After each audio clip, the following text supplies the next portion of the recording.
Hi everyone, I'm Michelle of Michelle Bachelor Skin Science, and today I have a very special guest with me, Ramya. Say hello, Ramya. Hi. I consider Ramya to be one of the brilliant formulators. She's been doing it for a long time, and I brought her here today to talk about hair care and hair care formulations. Do you want to introduce yourself a little bit? Sure. I have been formulating all sorts of products. I work as a cosmetic chemist, doing lots of things from skincare, hair care. One of the reasons we wanted to talk about hair care today was because having worked on so many things in the lab, I always have to take so many things home, trying out hair products, what works, what doesn't work, so I've understood a lot of those ingredients. I have a pretty good knowledge on it, and we'd love to answer a lot of these questions that people have that might be, creating some misconceptions.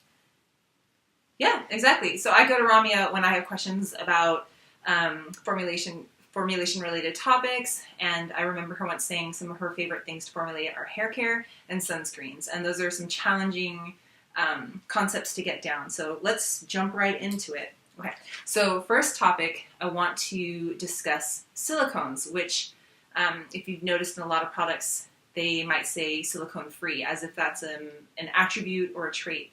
But let's really break it down. What is it about silicones and maybe some misconceptions? Like, have they gotten a bad rap?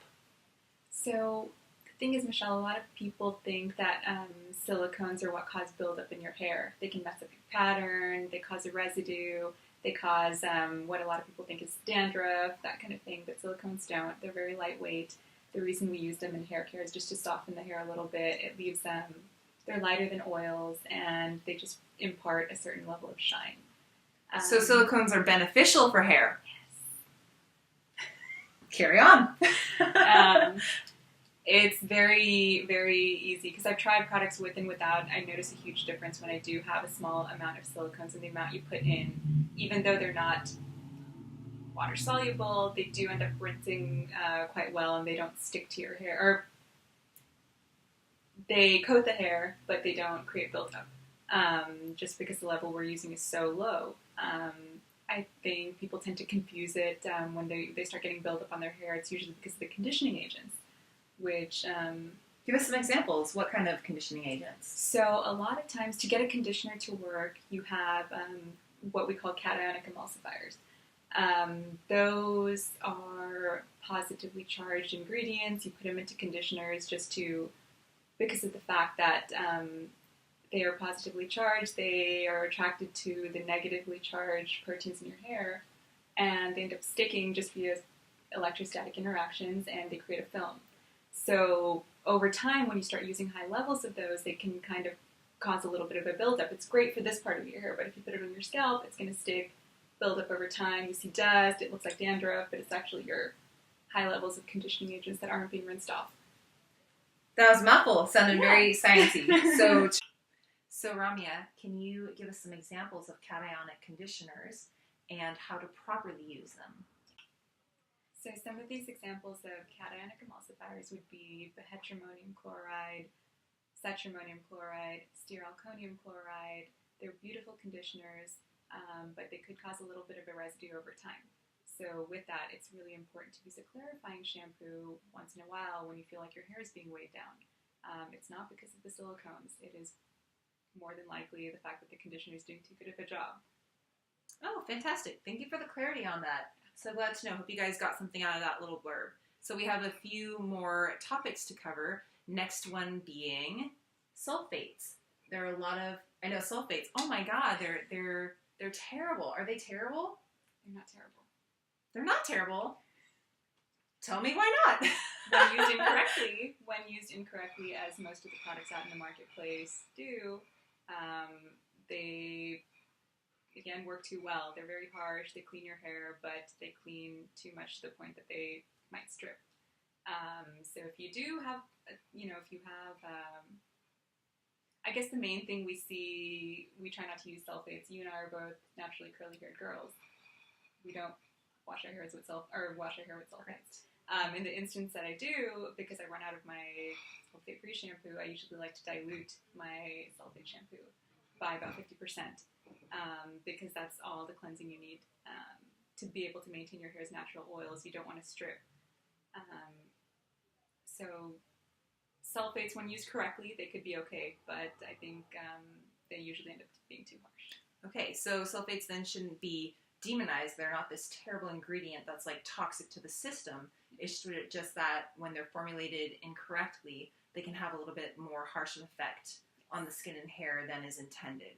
And a lot of the products out there are more concentrated than they need to be, which is why we might see a little bit of a drying, or if you lose your hair's natural texture, it's more than likely that the product is too concentrated. Huh. Okay. Well, that's a great lead-in for this concept of no-poo, or not shampooing or cleansing your hair with conditioner. Like, tell me about that. What does that mean? So co-washing or using a cleansing conditioner, it's a really great concept. I've tried it myself. You've tried it? Yes, I've tried it. So cleansing conditioners work around the idea that fatty alcohols are cleaning out your hair as opposed to traditional detergents. These fatty alcohols would be, for example, cetyl alcohol, stearyl alcohol, and the way these work is the fact that they have an oil-loving and a water-loving component. So when you clean your hair with it, the oil-loving component is going to emulsify the oils out of your hair, and all of it ends up getting rinsed off because of the water-loving component. Okay, so these aren't alcohols to be afraid of. Like when you see alcohol that has a drying nature to it, these ones actually have a conditioning component. Yes. So don't be afraid of the word alcohol. It's about knowing how to read your label. That's correct. Oh, okay, cool. There you go. There's another concept that I've heard a little bit about, and I would like you to clarify it. This idea of cleansing your hair with baking soda and vinegar. Now, what is that about? So it's kind of like an old-fashioned way of cleansing. I'm not a big fan. I think it's just subjecting your hair to some really extreme conditions. Baking soda is just far too basic to be washing your hair with it on a regular basis. What do you mean by basic? Like simple, or is that a pH thing? It's a pH thing. Okay. It's not pumpkin spice latte, but it's... So it's kicking up the pH of your hair kind of like to an extreme level. That's correct. And then the vinegar is... It works as your conditioning component. So now vinegar to mix with your conditioner, I think once in a while it works, because bringing down the acidity in your hair does help give some shine, helps condition, just because that's the condition that your hair likes to be in. But using two extreme components, meaning the baking soda and the vinegar, is just going to fry your hair over time. So baking soda, being of the basic nature that it is, can actually break your hair over time because of the fact that your hair likes to be a little bit more acidic. So for people who've had their hair relaxed, a lot of those relaxers are made out of sodium hydroxide, potassium hydroxide, which are just extremely basic and end up breaking the bonds that keeps your hair pattern intact. Fantastic. Wow, we got through so much today. Hopefully all of you have gotten some light shed on questions you might have had, or some misconceptions about certain hair care products have been clarified for you.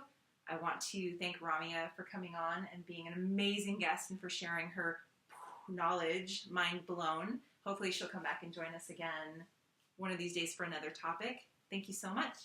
Thank you. Bye.